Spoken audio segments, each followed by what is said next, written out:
Bonjour et bienvenue dans cette nouvelle vidéo de Décodeur Bebop. On résume l'actualité algérienne et mondiale en quelques minutes, comme d'habitude.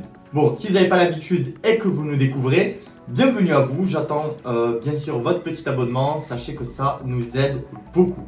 Allez, je vous dérange pas plus et on commence. On va commencer avec l'affaire Jamel Ben Smaïl qui nous a tous bouleversés. À ce jour, 61 personnes ont été interpellées. Ils sont poursuivis pour incinération et profanation de cadavres, destruction de biens et atteinte à la franchise d'un siège de sûreté. Selon le journal TSA, les fouilles qui ont été faites avec le téléphone de Jamel ont permis de découvrir les raisons pour lesquelles il a été assassiné. Selon les aveux des membres qui ont été arrêtés, le crime aurait été organisé par un réseau criminel classé terroriste. Pour l'instant, l'identité de cette organisation n'a pas été révélée de façon officielle en tout cas. Des rumeurs circulent, mais on ne préfère pas relier une info qui n'est pas confirmée. On vous tient au courant, bien sûr, dès qu'on en sait plus. Malheureusement, ce drame a eu des conséquences au niveau de l'unité nationale. Alors que certains discours prônent la solidarité et le maintien de l'unité nationale, d'autres développent un discours raciste et discriminatoire. En tout cas, dans les actes, c'est très clair. Les Algériens se sont montrés solidaires, les bénévoles ont été nombreux et les dons abondants et provenant de toute l'Algérie vers la Kabylie. On espère vraiment que cette ambiance d'entraide et d'union continuera.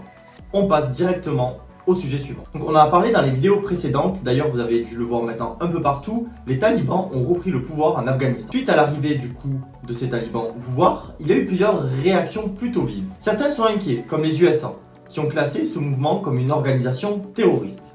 Et c'est pour cette raison que Facebook a pris la décision de bloquer le contenu lié à ce mouvement.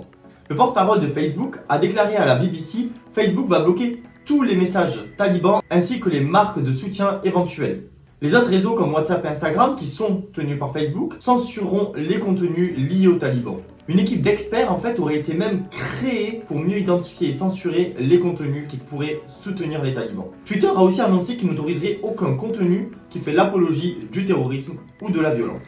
Donc ça c'est du côté américain. De l'autre côté, comme on en parlait hier, l'Iran, la Russie, la Turquie ne voient pas du tout d'un mauvais œil l'arrivée des talibans en Afghanistan. Le chef de la diplomatie turque, Mevlut Cavusoglu, je suis pas sûr de la prononciation, a déclaré « Nous accueillons de manière positive les messages envoyés jusqu'à présent par les talibans, que ce soit aux étrangers ou aux représentants diplomatiques, mais aussi à leur peuple. » Alors du côté de l'Algérie, Abdelrazak Makari, le président justement du mouvement de la Société pour la paix, donc qui est le parti islamiste algérien, a félicité les talibans pour la prise de pouvoir en Afghanistan. Il a appelé les pays islamiques, en particulier les pays voisins, notamment par exemple l'Iran ou le Pakistan, à soutenir économiquement, politiquement et techniquement la transition politique en Afghanistan. La population afghane, elle, par contre, est inquiète pour l'avenir. On a pu voir sur les réseaux sociaux un certain nombre d'Afghans qui tentaient désespérément de fuir le pays. Les vidéos ont tourné sur internet. On peut le voir sur le poste de la Defense One, un site d'information militaire donc américain, que plusieurs Afghans étaient montés à bord d'avions militaires. On ne sait pas d'ailleurs vers quelle destination. Il faut savoir que les jeunes à Kaboul n'ont pas baigné dans une politique conservatrice. Ils ont grandi après la chute des talibans, donc en 2001, et ils ont une culture assez progressiste. Le politologue Olivier Roy parle d'un risque de choc des cultures. Donc est-ce que les talibans sauront s'adapter à cette nouvelle jeunesse ou bien lanceront-ils une répression? C'est un peu tôt pour le savoir, mais en tout cas, on reviendra dessus. On passe au sujet suivant. Rappelons qu'Israël fait partie des premiers pays à avoir lancé la campagne de vaccination active. Il a réussi rapidement à atteindre des taux de vaccination fulgurants. Il s'agit d'un pays qui compte le plus de vaccinés au monde. C'est à peu près 60%, 59,9% pour être précis de la population, qui a reçu l'ensemble des 2 doses de vaccin. Une campagne de rappel a été lancée, mais du coup cette fois pour une 3e dose. Mais certains se demandent s'il est convenable justement d'administrer une 3e dose de rappel, alors que beaucoup de pays n'en ont pas du tout de dose de vaccin, même pas la première. Le directeur général de l'OMS, Tedros Adhanom Ghebreyesus, je suis pas sûr de la prononciation, a appelé à stopper la campagne de rappel tant qu'il resterait des pays qui ont à peine entamé en fait leur campagne de vaccination. Il a publié donc un tweet où il déclare 10 États ont administré des vaccins Covid à plus de 75% de leurs citoyens, pendant que des pays à plus faible revenu atteignent péniblement les 1%.